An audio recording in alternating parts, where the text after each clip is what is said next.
去见九王，去开解杨言和张玲玲，拿朕当傻子吗？你们几个，谁进去看看皇上？这个月俸禄我给谁加10倍？你去，你，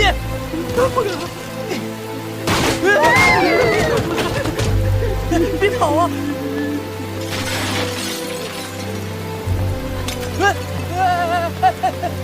皇上都喝成这样了，这酒就别送了吧。皇上吩咐，酒要每个时辰送一次，耽搁了是要杀头的。你们不要小命的话，你就进去吧。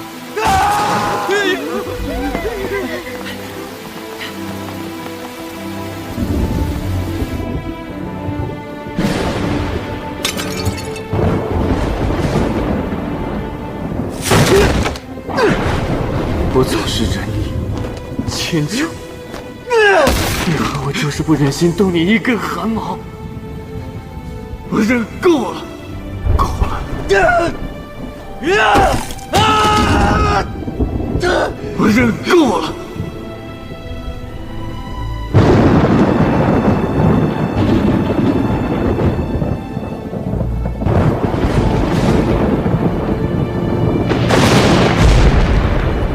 我不想再忍了。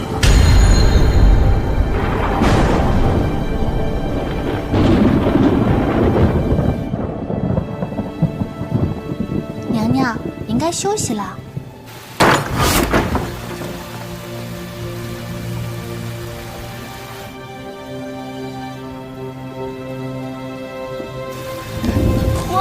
皇上，皇上，你不能去啊！皇上，皇上，皇上，皇上，滚开！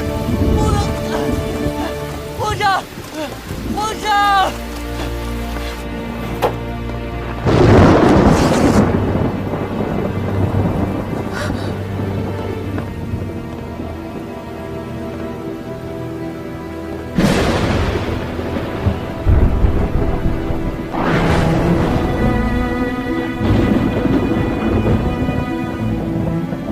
皇上，这么晚了，来我这儿有什么事吗？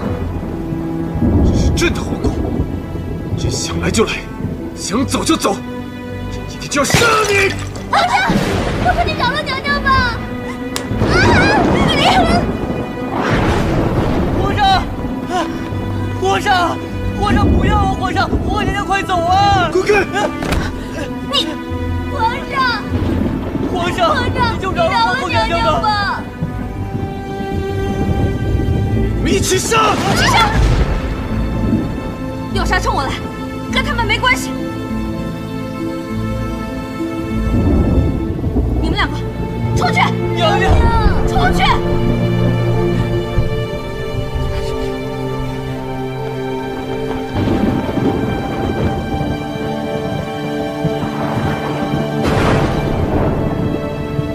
齐寿，你喝多了吧？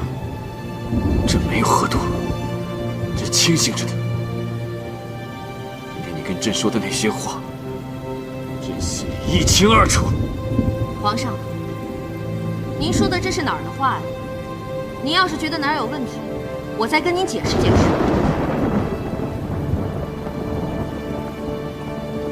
那朕问你，为何你会在福源寺同时遇见九王和杨玉？他们又为何会同时出现在福源寺？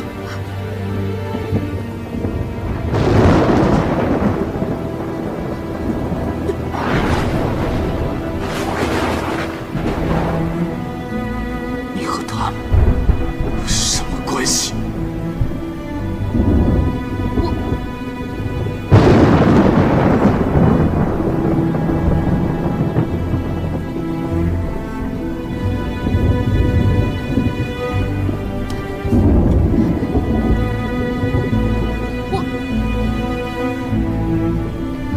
你不要再辩了，朕是在揭穿你，不是想再听你说话。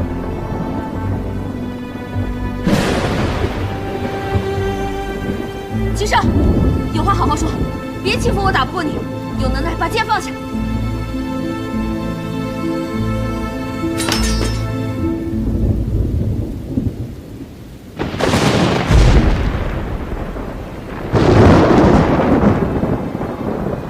你是朕的皇后，是朕的结发之妻，朕对你做的任何事情都是名正言顺的。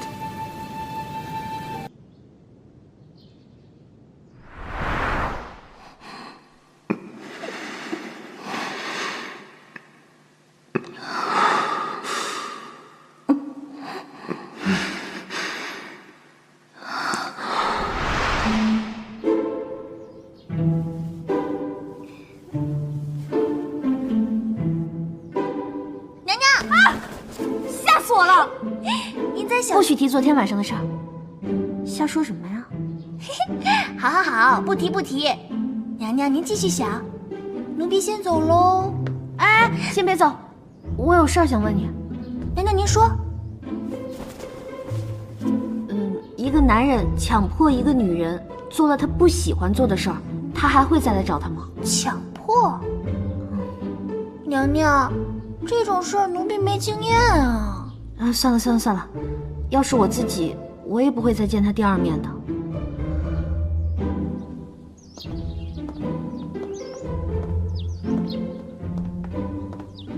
皇上，您早上上早朝的时候就不对劲，您有什么烦心的事，跟奴才说说，奴才就算帮不上忙，也能为您排解排解啊。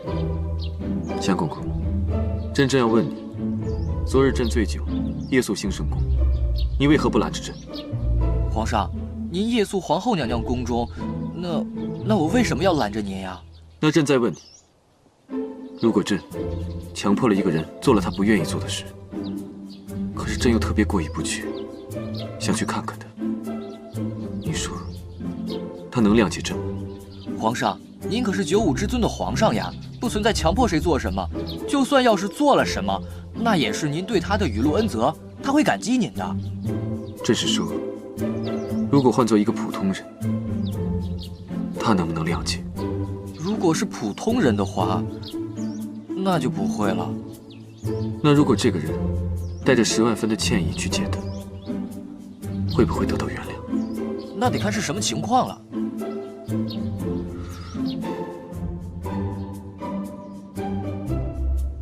皇上驾到！他竟然来了！玉离，你快看一下，我这打扮行吗？娘娘，您的气色好极了，包括您穿衣打扮呀，也都美极了。您快去见皇上吧。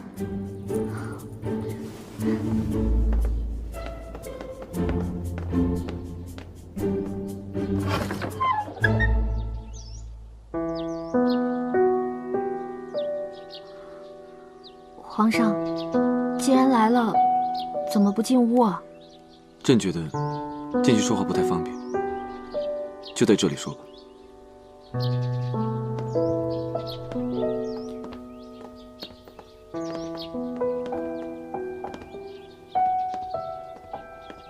想来就来，想走就走，想去哪儿就去哪儿，这不是您说的吗？朕今日来就是想告诉你，虽然你是朕的皇后，朕对你做什么都是理所应当，可是朕不喜欢强求别人。做都做完了，说这些不觉得太虚伪了吗？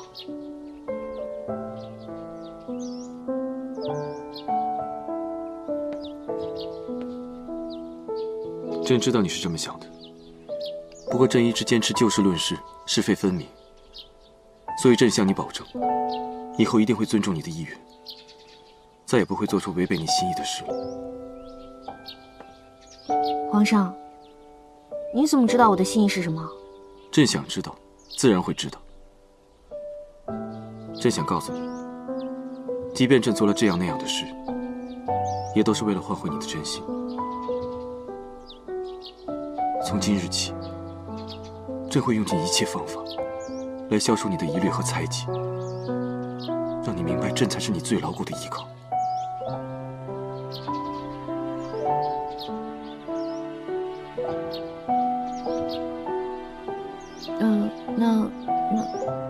那你打算怎么做？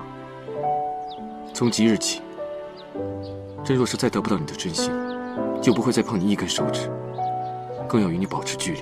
保持距离？你最好说到做到。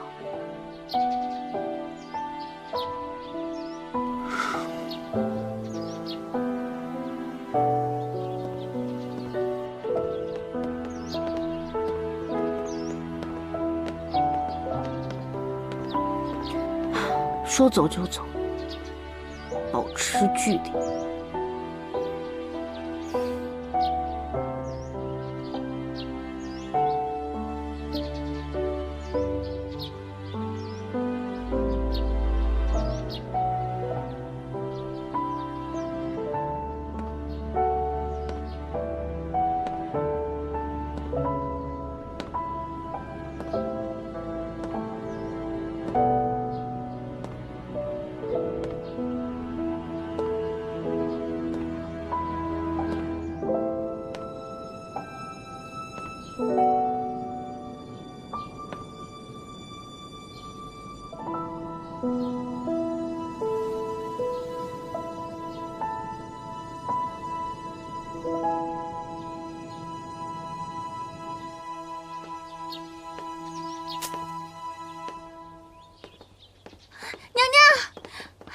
娘娘，据可靠消息称，皇上和强公公去幽兰殿了。难怪说和我保持距离，不动我一根手指头。合着又想起江氏的好了。按理说，我身材比他好。不对，可能是我自己的眼光。对呀，娘娘，怕就怕皇上和我们的眼光不一样啊。绿篱，你还是去看看吧，看看什么情况。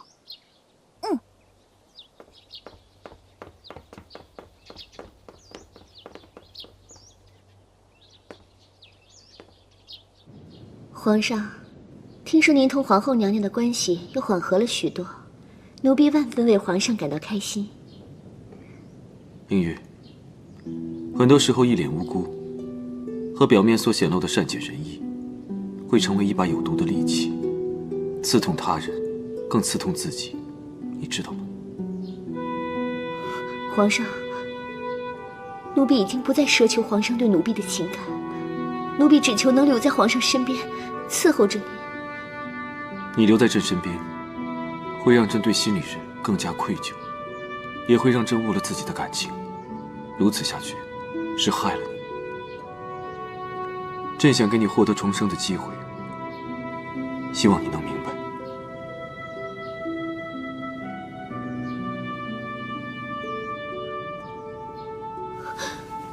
皇上，求您别让奴婢离开您。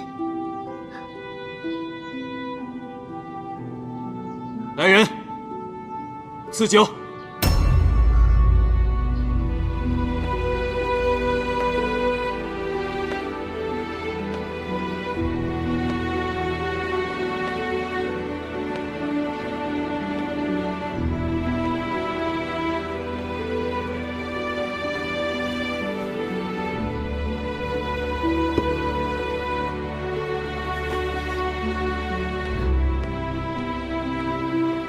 皇上这是要赐死奴婢。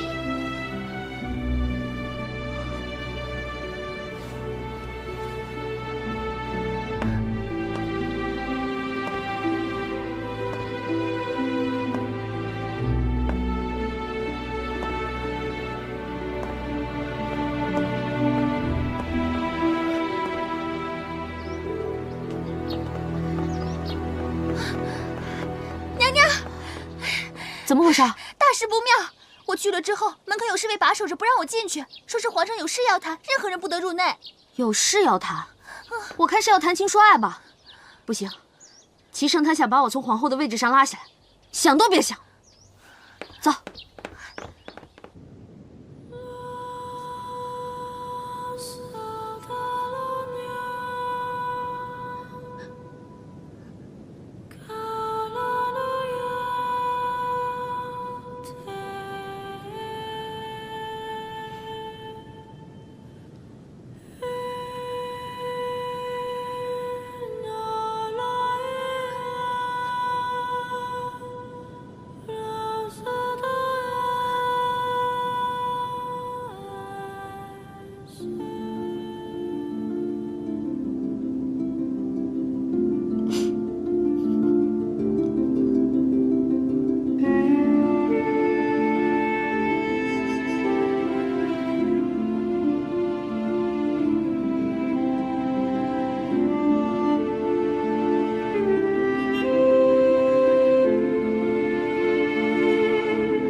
定能流行起来。流行什么呀？这种制服诱惑早都该过时了。我呀，这是掩人耳目。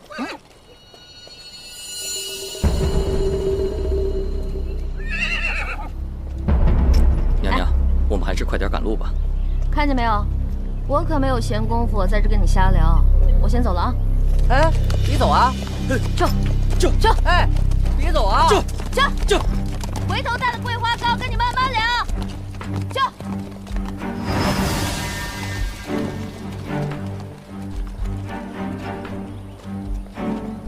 哎，我问你，去江北营城走哪条路啊？这条最近，那个方向能到江北营城？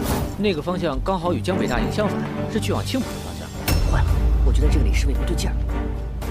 那个方向能通往青浦吗？这条路不好走，但是条捷径。快，速速通知九王，让他往青浦方向去。是。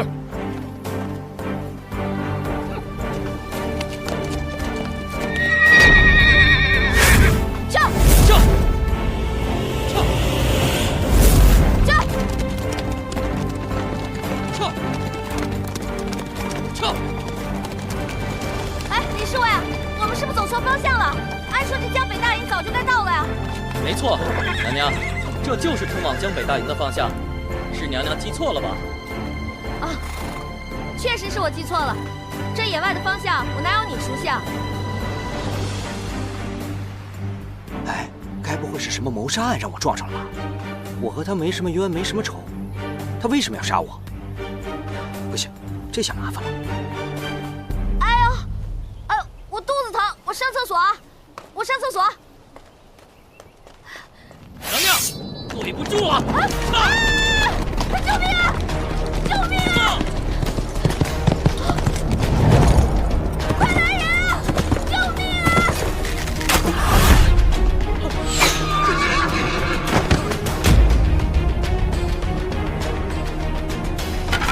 姐姐，我来救你了！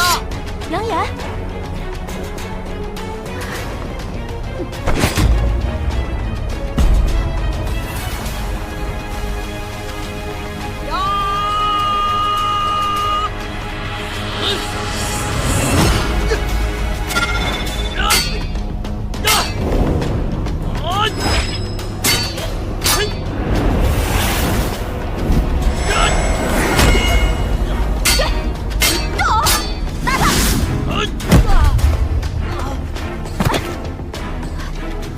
姐姐，快跑！撤！怎么办？撤！快跑啊！不好，杨言，该不会他一个人追杀不成，又搬来了千军万马的追兵吧？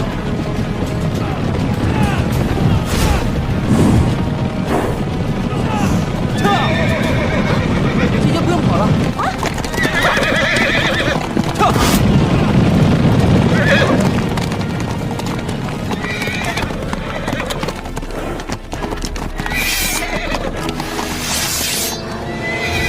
看来九王真的是猴子派来的救兵啊！什么猴子？是我，我早通知九哥了，我就知道他一定会来接应咱们的。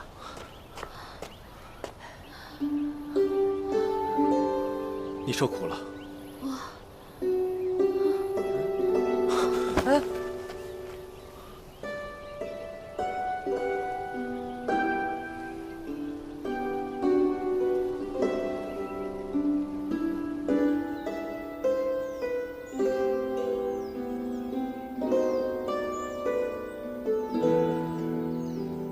杨言，姐姐，你醒了？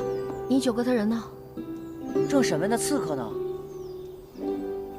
你在我府中潜伏了数月，心甘情愿地做一名家丁，不辞辛苦地清洗夜壶、打扫茅厕，现在却来行刺太子妃。你既说无人指使，我倒要看看你是何居心。我无话可说，但求九王赐死。死我也会让你死个明白。你以为我现在才注意到你吗？你到我府上的第3天，我便派人查清楚了你的底细。你是谁派来的，我早就一清二楚。只是我不知道你和你背后的主子到底在谋划什么。既然你早就知道是谁，又何必过了那么久也不杀了我？现在却来审问我。本王还有一事不明白：你在我府中潜伏了数月，一直没有动静，却在江北现了形。我想不明白，你为何要对太子妃下手？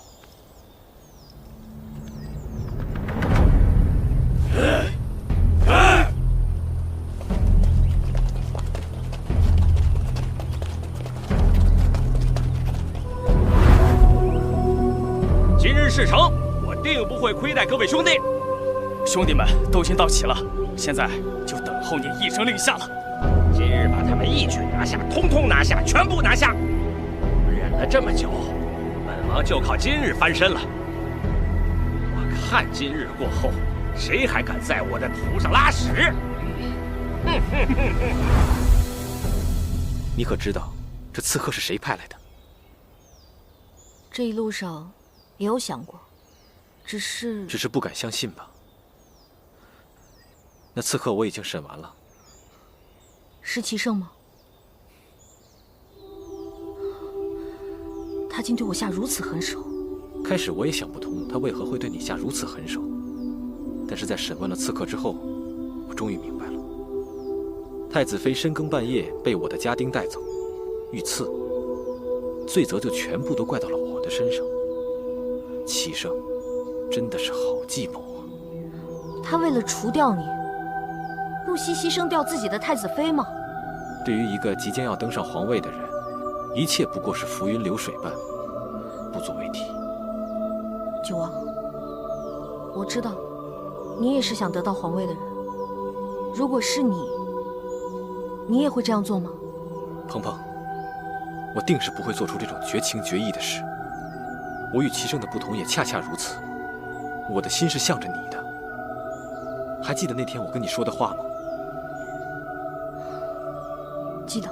那你此时觉得平安康泰、衣食无忧的诺言，足以让你相信了吗？此时此刻我受了如此大的刺激，还不能急着答复你。好，我不会急于要你的答案。我到底犯了什么错？齐胜会对我下如此狠手，还这么着急？九哥，不好了，齐胜人马朝咱们这儿来了。该来的到底还是来了，快去帐外迎接。嗯。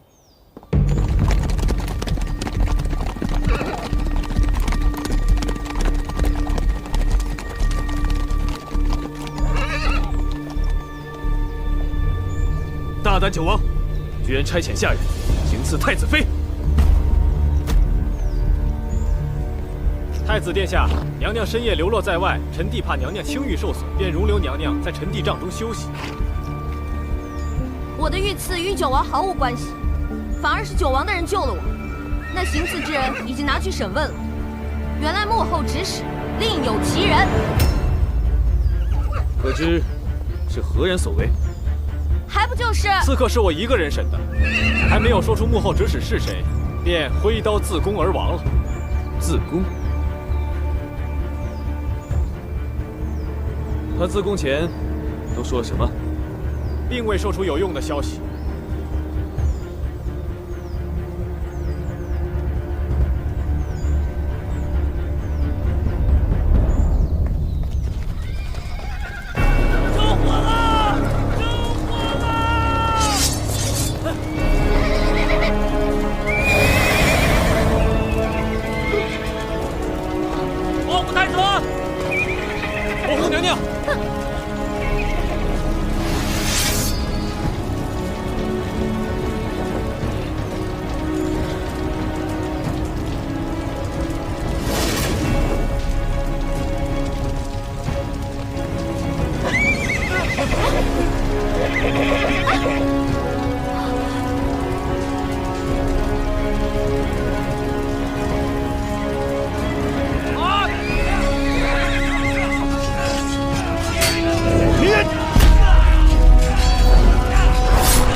快去保护娘娘！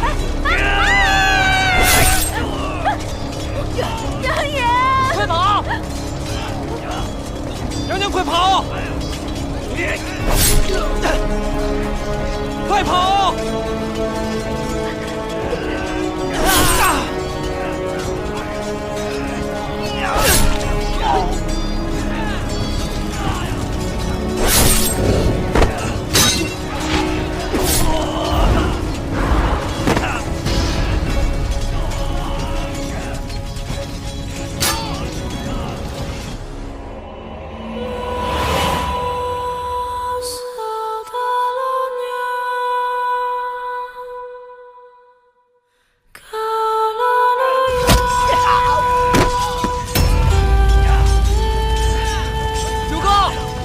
九哥，你去保护娘娘。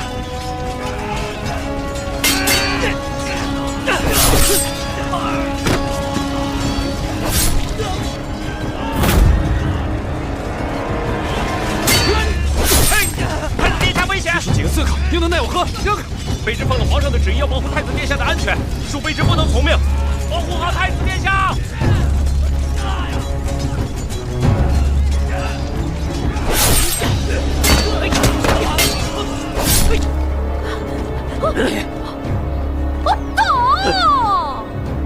这是哪门哪派的武功？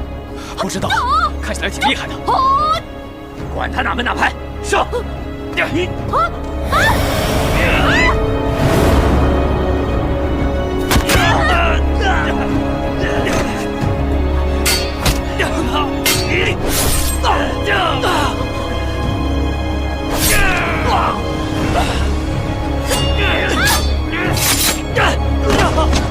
快走！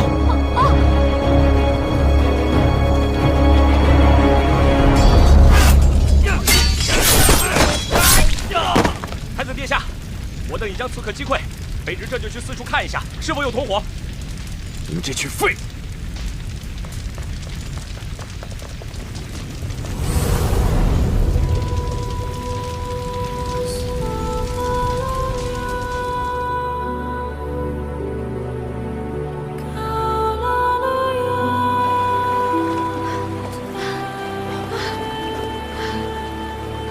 怎么办？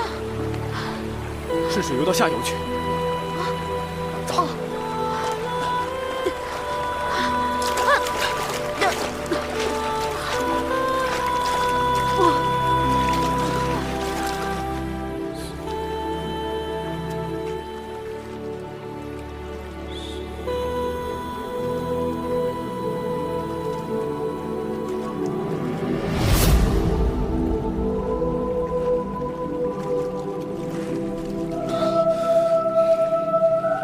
九儿，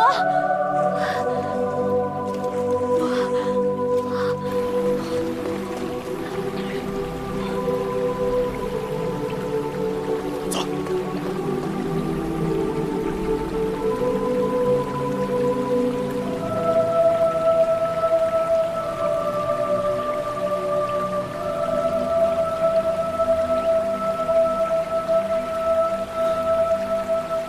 张鹏鹏是不会水的。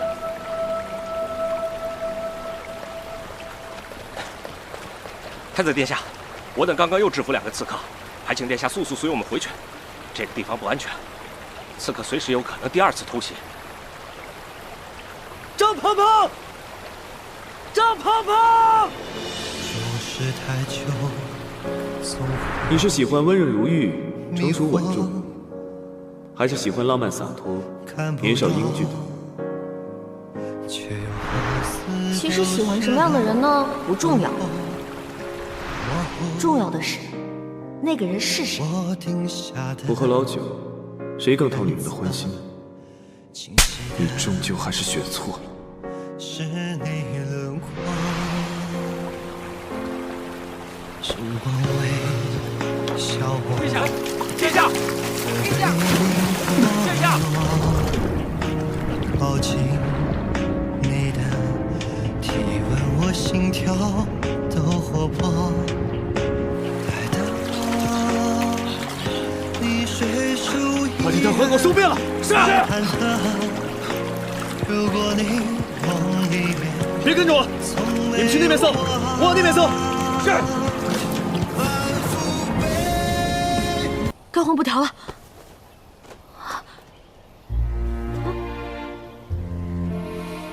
你醒了？你傻笑什么呢？不会是烧傻了吧？哎，还记得我是谁吗？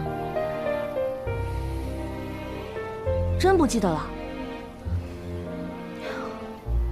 我是你哥，啊，以后在外面见到我，管我叫大哥，记住了吗？鹏鹏，我确实不认识你了，你所做的一切都让我感到意外。原来没傻呀。唉，不过你做的这一切，也确实在我意料之外。来，慢点。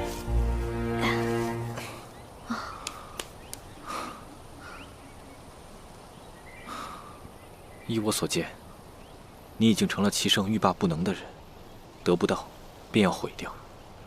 想必来江北之前，我一直对你过于关切，忽略了齐胜安插的眼线，而他早已对我们之间的往来了如指掌，定是他被惹怒了，才对你我起了杀心。这么说来，是本王忽略了自己的言行，害了你。这也怪不得你。在我看来，你我也只是泛泛的君子之交，是齐胜他想多了。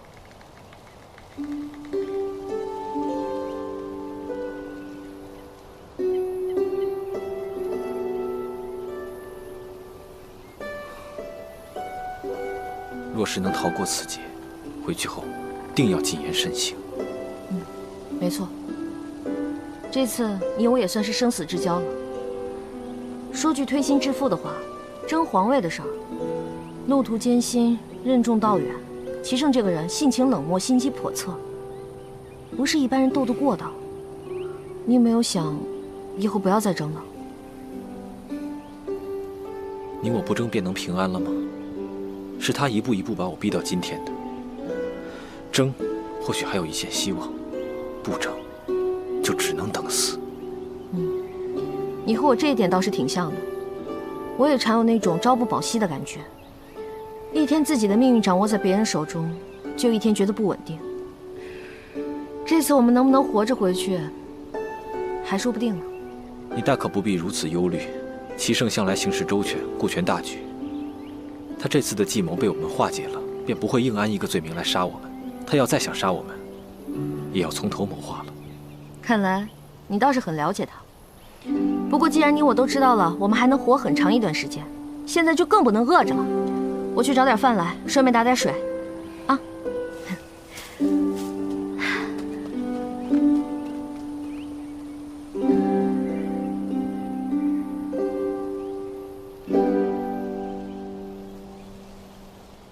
去河里抓条鱼，回来做个烤全鱼。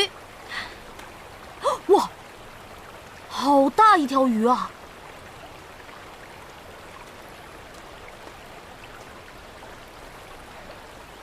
来，啊，醒醒！来，起来！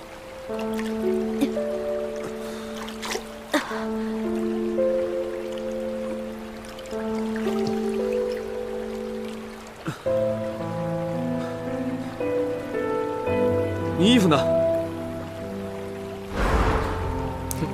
靠！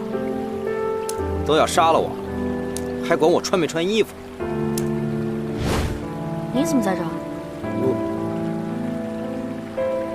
我也是为了躲避刺客，才落入水中的。那这么说，是刺客赢了？都这个时候了，你还有心情关心这个？那当然了，就好像看电视剧不让我知道大结局，看足球比赛不告诉我几比几一样。是我们赢了。那你还弄得如此狼狈，你的那些侍卫们看着你就像看天线宝宝一样。若没想到下游水流湍急，又撞上了礁石，胳膊动弹不得，便飘到了这里。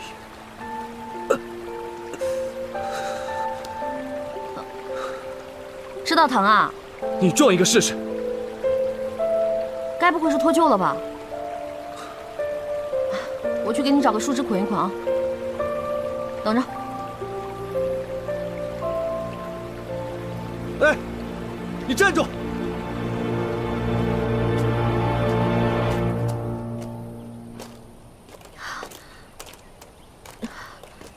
碰碰啊！我怕你遇到野兽，就跟过来了。哎，你猜我遇到谁了？齐胜，他现在就在河边，你赶紧藏起来。这个时候你们俩还是不见面为好。啊？怎么了？这个小树林里不会真的有野兽吧？啊？是狗熊还是狮子？如果是狗熊，咱们就在这装死；如果是狮子，你喊1、2、3，咱们就跑。不用跑了。啊！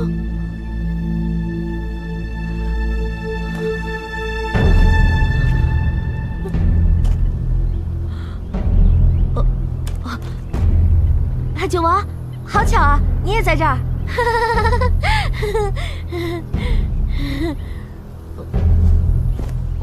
穿上。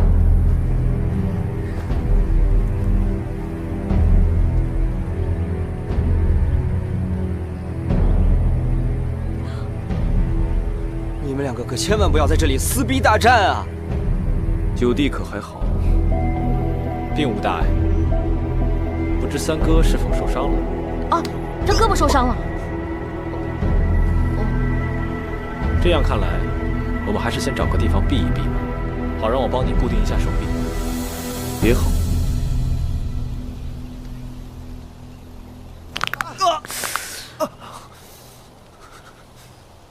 哎，我们不能坐这儿等死吧？会有援兵来此处营救，不过是援兵先到，还是刺客先到，就无从而知了。这次刺客来得蹊跷，难道富平的驻军也混入了外人？军中守卫严密，若非对我们的行踪了如指掌，是不可能抓准了时机趁虚而入的。此次遭遇埋伏，很可能是身边人所为。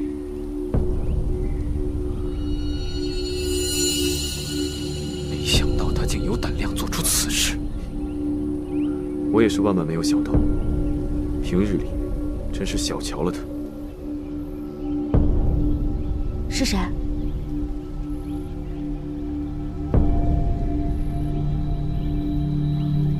该不会是赵王吧？不可能，他那个怂蛋，也不是完全没有可能。他确实有作案动机。赵王的绿帽子戴了那么多年，也太不容易了，能干出这件事情，可见真的是被逼急了。绿帽子还不明白什么意思是吧？我现在告诉你，绿帽子是指自己的媳妇儿跟别人鬼混。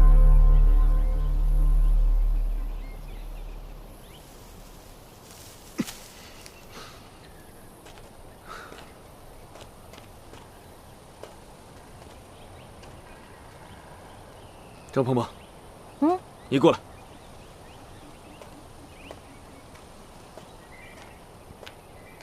干嘛？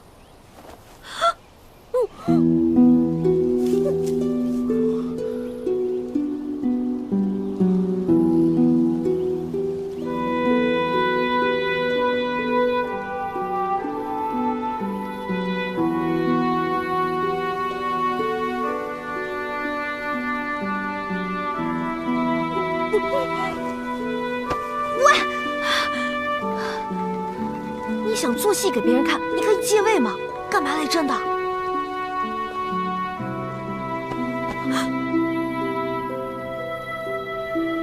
你若敢给我戴绿帽子，我要了他的命。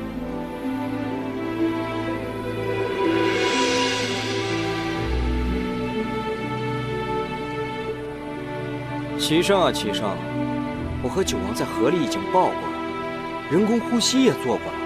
昨天晚上还孤男寡女的在小树林里睡了一夜。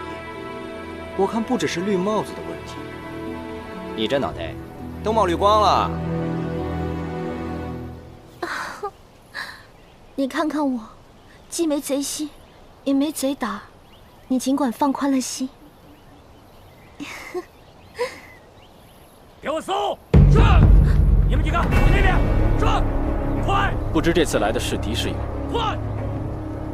何不赌一把？若真是赵王派来的人，便看看你我谁更能得上天水里。看来的人是会失手杀了你，还是会失手杀了我？那就赌一赌。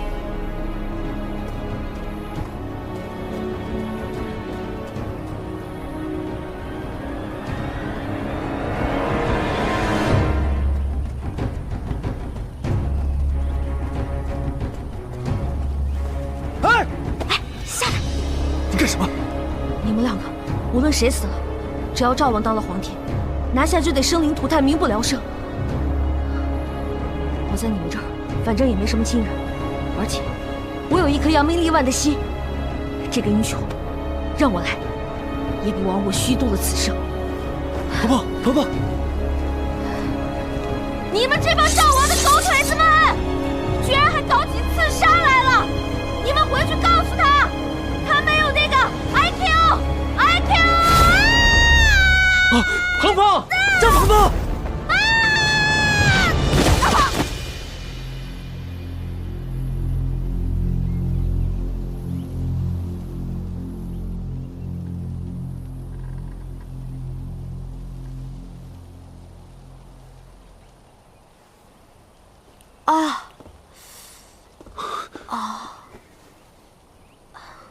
别乱碰！我怎么受伤呢？你从山坡上摔下来的时候，割到了脑袋，一定很疼吧？哼，风雨中这点痛不算什么。哎，你跟我说，刚才我站出来的时候，是不是摔呆了？幸好来的是自己人，若真是刺客，恐怕你也没机会在这跟我争强好胜。哦，原来是自己人。可是九王现在在哪儿？如果我这个时候问他，这个醋坛子不就马上又打翻了？我晕了之后，你们都获救了？嗯，其他人都已经赶回圣都了。哦，真没想到，这次江北之行，竟遇到了如此多的事端。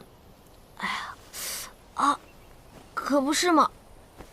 短短数日，我已经 N 次险些没命了。你果真知道那天杀你的人是谁派的？我知道是。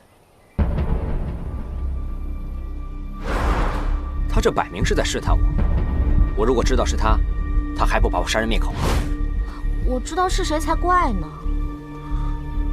无论如何，只要你现在没事就好。殿下，急报！你先在这里等着，没我的吩咐，先不要出去。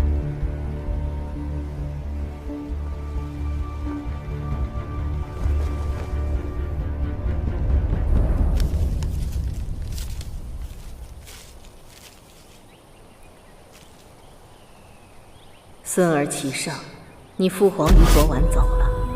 由于事发突然，你要速回商议你父皇身后事。你是太子，朝中不可一日无君。现在朝中有许多大事需要你回来处理决定。事不宜迟，吩咐下去，立即派遣军力，与我一同北上。是。事发突然，圣都那边形势严峻，十分危险。在我没有十足的胜算之前，不能让太子妃和我一起冒这个险。这里背靠江北大营，江北的水军都是我的亲信，是极为安全之地。你再去找几个信得过的侍卫和下人，留在这里伺候娘娘。是，殿下。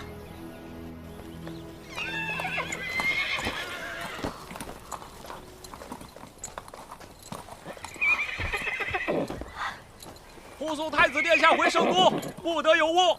是。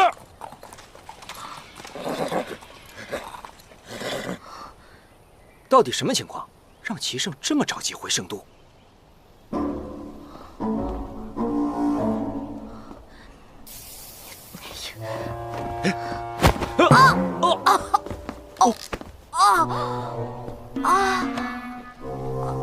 娘娘恕罪。行，起来吧。谢娘娘。哦。我都已经在这憋1天了。卑职就是要带你出去透透风的。啊？哎，这人都去哪儿了？太子有吩咐，让您在营帐内好生休养身体。外面风很大，还是不要随意走动为好。哼，哪儿他妈有风啊？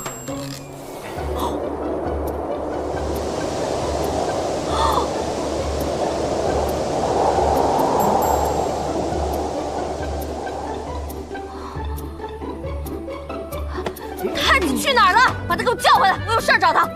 太子有事先回圣都了，所以嘱咐卑职们在这儿照顾您。他一个人回去了。是娘娘。那你知不知道他为什么回去？为什么把我一个人丢在这儿？这个卑职就不清楚了。我有东西落九王那儿了，你去找他给我拿过来。啊？去啊！娘娘，九王已经不在营帐内了。什么？他也不在了？是的，娘娘。那这儿他妈还有谁啊？这儿还有几个侍卫和丫鬟供您摘。这他妈是让我自生自灭的节奏啊！娘娘，哎。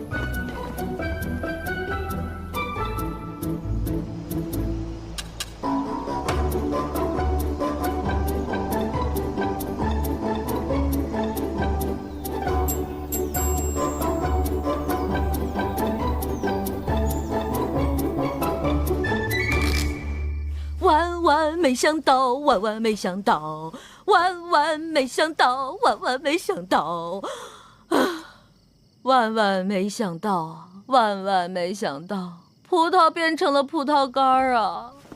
娘娘，娘，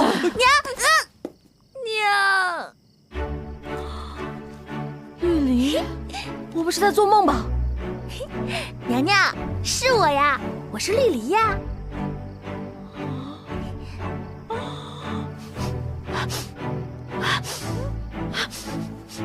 娘娘，您在闻什么呀？啊，我的宝贝儿啊，我已经好多天没有闻到人味儿了，我似乎看到了春天万物复苏的样子。要不是我，你还见不到娘娘呢。没有你，我自会跟上面请求批准，然后我自己雇一辆马车。没了你，我这一路上还能清静点儿。我不是做个顺水人情才带你过来的吗？我承认我是想来，但是你不是也一直求着我跟你一块儿来吗？是，小姑奶奶，是我求着你的。什么情况？你对他动了春心？娘娘，几天前皇上在奉天殿登基，紧接着就命奴才来接娘娘回圣都了。皇上还特意叮嘱，让奴才一路上小心伺候娘娘。奴才怕有闪失，就把绿篱给带过来了。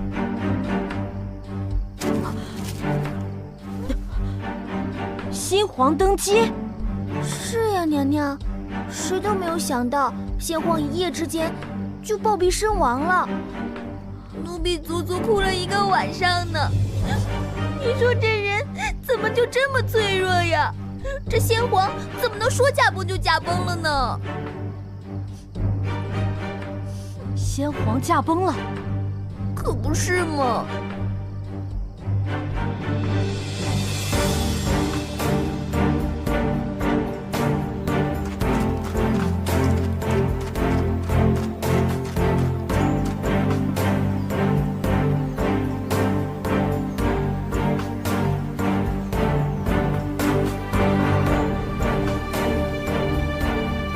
九王接旨。敢问公公，是接的谁的旨啊？当然是皇上的旨了。九王殿下，跪下领旨吧。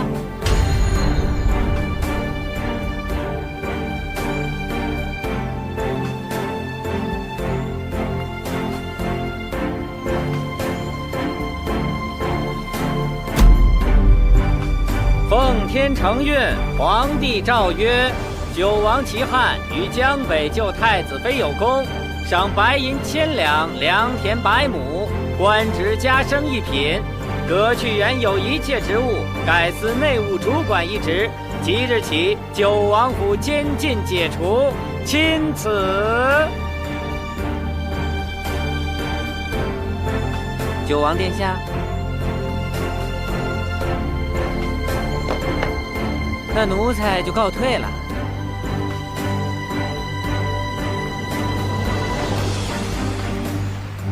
谢圣上恩典。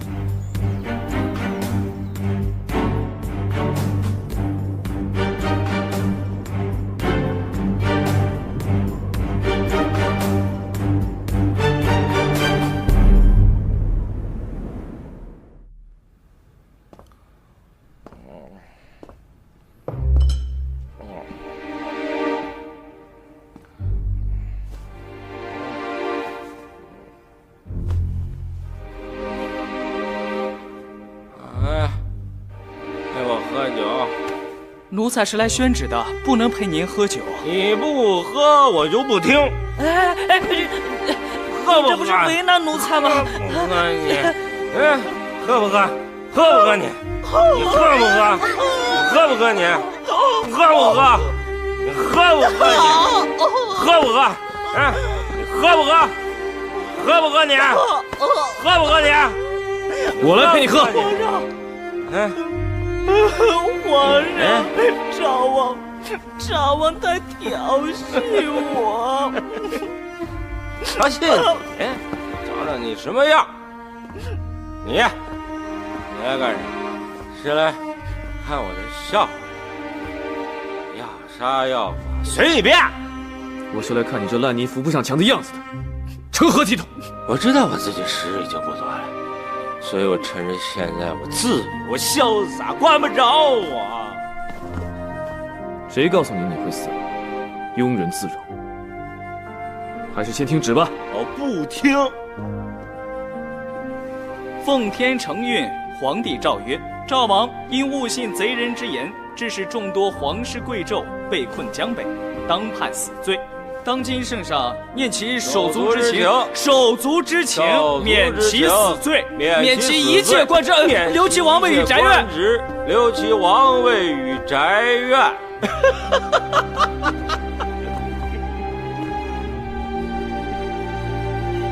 我呸！钦此。我亲你个头啊！你以为你不杀我就会感激你？我呸！